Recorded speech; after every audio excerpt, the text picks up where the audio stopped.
Cheryl Smith with Smith Real Estate Services in Folsom, California. I'm a real estate broker and I specialize in helping people who are distressed and who want to get some relief from that distress. A short sale is oftentimes a way that that happens. Now what I want to talk about today is the buyer in a transaction. Of course, if your home is going to sell, there must be a buyer for it. And so the question is, how do you know if you've got a committed buyer?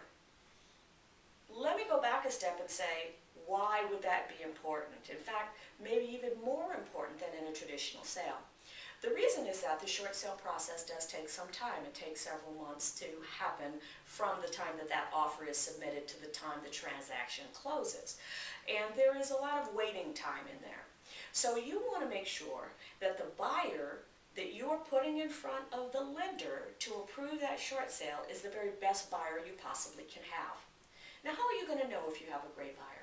Well, first of all, it's the responsibility of your agent.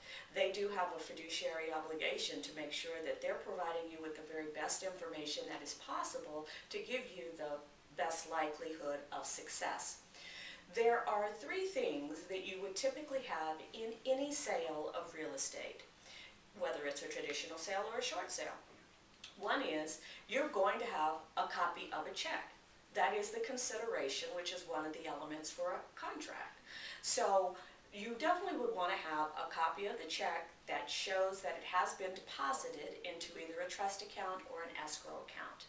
If you don't have a check, you actually don't have a contract according to California law. Secondly, you want to have a pre-approval letter from a bank you recognize. Now, there are a lot of lenders out there. Actually, there's a lot fewer now than there were. There still are quite a few lenders out there, and there are many of them that you may be unfamiliar with. And perhaps your agent, who is a real estate professional working in this business and area, also may be unfamiliar with them. If you and your agent are unfamiliar with the lender, you may want to require that that buyer be pre-approved with the lender you're familiar with. It could be a national lender, or it could be someone that you have worked with in the past or that your agent has worked with in the past. Thirdly, if there is a statement being made that says that the buyer is going to come in with a certain amount of money, you're going to want to know, do they actually have that money? Did they just pluck a number from air and put that in the contract? You'd want to have some reasonable assurance that that money that they're saying they'll be able to put as the down payment, they actually do have. Sometimes those numbers are significant. You know, it could easily be $40,000, $50,000, $80,000. You want to know that that money is there. Because again, if you're only putting one offer in front of the lender, you want to know that that offer has the likelihood of actually becoming your buyer in a closed transaction down the road. So choose your agent wisely to make sure they understand and are experienced with successfully closing short sales.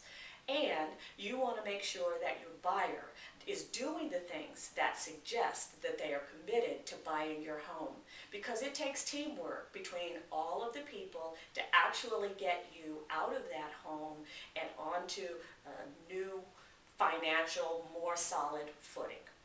So, I'm Cheryl Smith and I'm signing off, and I want to remind you to visit Avoid Foreclosure Folsom-EDH.com. That's EDH for Eldorado Hills.com. Please visit there. There are some reports and information that will answer your questions. And of course, I'm always as close as the phone. Bye-bye.